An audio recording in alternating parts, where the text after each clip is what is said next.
to welcome to the studio once again. We've had his father in a little while ago, but Jon Dunham makes another appearance on Poppy's TV. Goes me, Ed, and Jon Dunham before Matt, I think, with the amount of appearances on the stage here. Well, Jon, how do you think the Poppies are going to bounce back after that disappointing defeat on Tuesday night? You were here, you saw that, you saw the commitment the Poppies put into the side, you heard what Marcus Law had to say, and really, had it been a boxer, they'd have stopped the fight, wouldn't they? Yeah, they did everything, but I felt a little bit sorry for them because, I was writing a report after it and I was thinking about it and I was just trying to look at what they could have done differently, and I don't think they could have done much differently. They gave away a bit of a sloppy goal, but even then, the goalkeeper on the night was fantastic. They've hit a post, missed a penalty. There wasn't much more they could do. So it was one of them nights. At the moment, it's one of them nights. What they've got to do today is bounce back, and I'm interested to see what they're made of, because I think that really hurt them on Tuesday. So there can't be many bigger games to try and bounce back in. It's a huge game today, really important. Slough's form is quite impressive. For the 7 games, they've won 6 and lost 1 against St Neots 3-1. They have beaten, as we mentioned, Merthyr 5-4 in an incredible game. Biggleswade 2-1.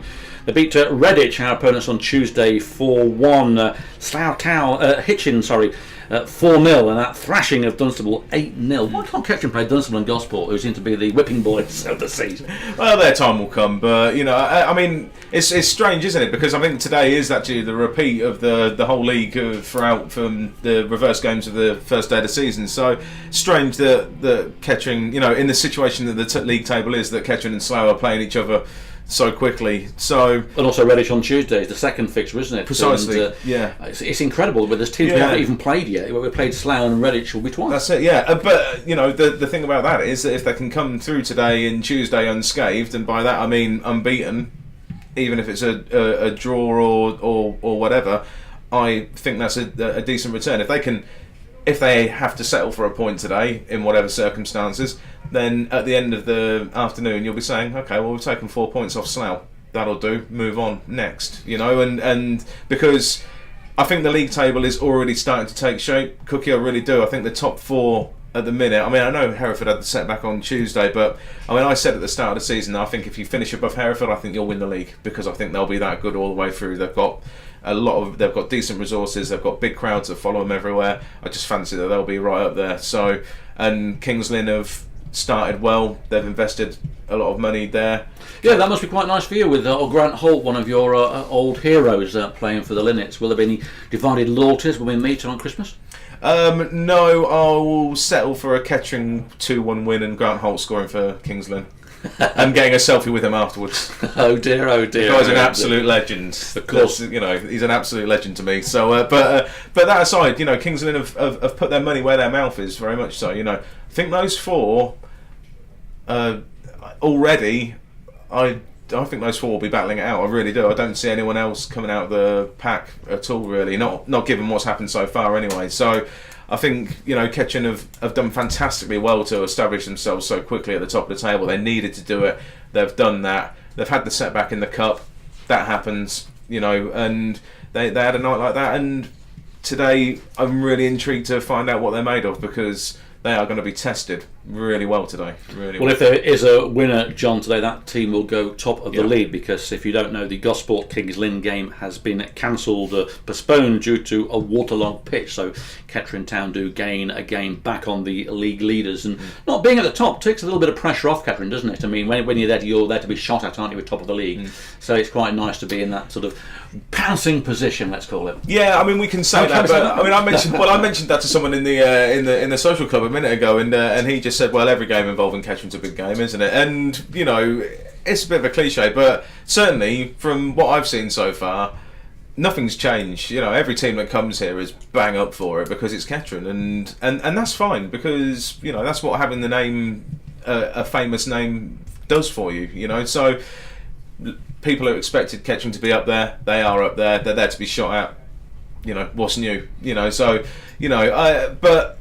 Yeah, there's just as much pressure on Slough today as there is on Kettering, though. You know, Slough are a decent team, and they've proven it so far. And also, they wanted to gain revenge from that defeat. And also, games against Kingsling have been a bit ding-dong, haven't they, throughout the seasons? We lost them in that playoff final. We got thrashed 5-1 by them. We beat them 3-2 this season. We beat them 3-0 last season. And so, yeah, games are always pretty good. There's very few 0-0 draws against Slough Town. Well, it's interesting because their paths have sort of followed a similar way, haven't they? Because they obviously won the playoff final here, you know, coming from 2-0 down to win 3-2.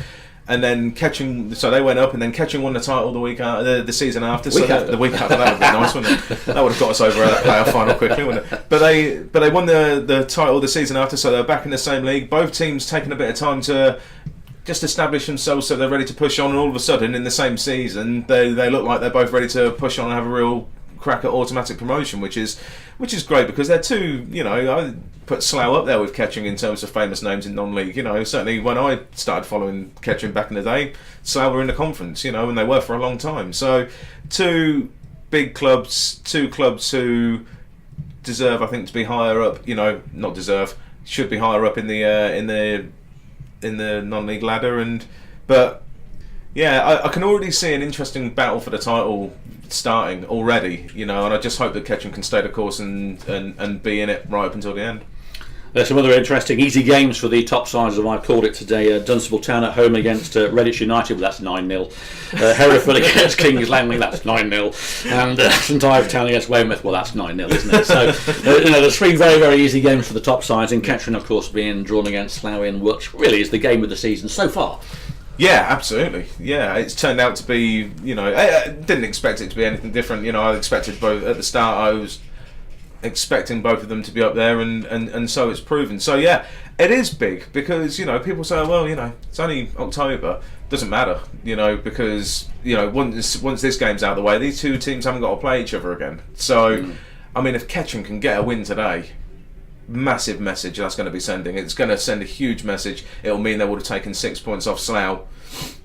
There won't be many teams that do that this season, I can tell you that. There won't. And breaking news, of course, that we announced at the top of the show there was that young Ben Toseland has signed a contract. Great news for young Ben. I was mentioned to a few people, I think it was on Tuesday, that I saw him playing against Yaxley 4 weeks ago with the Future Lions, and here he's signing his contract. What a revelation he's been in that position, keeping out Brighton and also Bateman, who I know is injured, but what a great performer he is, isn't he? There's nothing better than seeing someone earn it, and he has earned his opportunity. You know, he got, you know, Brighton's injury gave him that chance to get in the team. He's been in the team, he's kept his place, he's been fantastic all the way through. Every game I've seen him, he's been an absolute threat. He's been strong defensively, he's been a real threat in attack. I mean, he goes on these mazy runs. I mean, I think we've all seen the goal that he scored for the Cobblers U team against, I think it was AFC Wimbledon, wasn't it? When he's gone on this mazy run and then hit one in from 25 yards. Well, Tuesday night, where the one, some friends of mine were behind where he shot from, it was going straight in that top right-hand corner, just veered off at the last moment. What a goal that would have been. Yeah, exactly. And that was, when that hit the post on Tuesday, I just thought to myself, maybe this just isn't going to be their night, because if it's your night, then that flies in the top corner and it's happy days, you know. But he's got this amazing ability to just glide past people like they're not even there, and you know, it's a very smart move to put him on a contract, because I think he's only going to get better. So, you know, fantastic for him, really pleased for him, really pleased for Kettering. They've got him nailed down, and while you're doing well, you might as well strike while the iron's hot. You know, he's obviously going to be happy because he's playing and they're winning. So yeah, good deal all round. Ben Baker, 1 month loan at Bowell. That's good for young Ben, not getting too much time on the pitch at the moment with Kettering. But yeah, he's another one the club have got high hopes for. You know, they've done the same with Ben Bradshaw going out to Corby. He's been doing all right there. It makes sense. These boys, if these boys can get a game of football somewhere else, then let's give them that opportunity, because at the moment Kettering are doing that well. The team pretty much picks itself. So Paul White's coming in for Jordan Wright. I mean, look at that bench. That bench is just so strong, you know. Paul White that comes in for Jordan Wright. Do you see that as a positive move from Marcus, or do you blame Jordan Wright for anything at all? No, not at all. Well, not from what I've seen. No, I think he probably consider himself a little bit unlucky. I mean, Marcus said to me after the game on Tuesday, he said he thought that over the two games against Nantwich, Jordan Wright's had one save to make. And as I thought about it and I looked at my notes and everything, he was absolutely right. Yeah, it was early on at Nantwich, and apart from that, he's had a few catches to make, but apart from that, he hasn't really had a save to make. So, you know, I've got a little bit of sympathy with him, but I do like Paul White. I think he's a good goalkeeper. So he's been handed a challenge a little bit today, because it is going to be really challenging for goalkeepers out there today. Yeah, you've been on that gantry, which we're going to go on a bit later, and we're all going up there later to do our jobs. Hopefully we'll stay on. We'll get some clamp-ons on there, I think it is, and some guy ropes to keep us up there. But it's very, very windy with, is it Storm Brian, I think? Storm Brian, yeah. Storm Brian's hitting Latimer Park, and for those who haven't been to Latimer Park, it is very breezy indeed. Well, thank you, John, for your time. No doubt we will see you again at some point.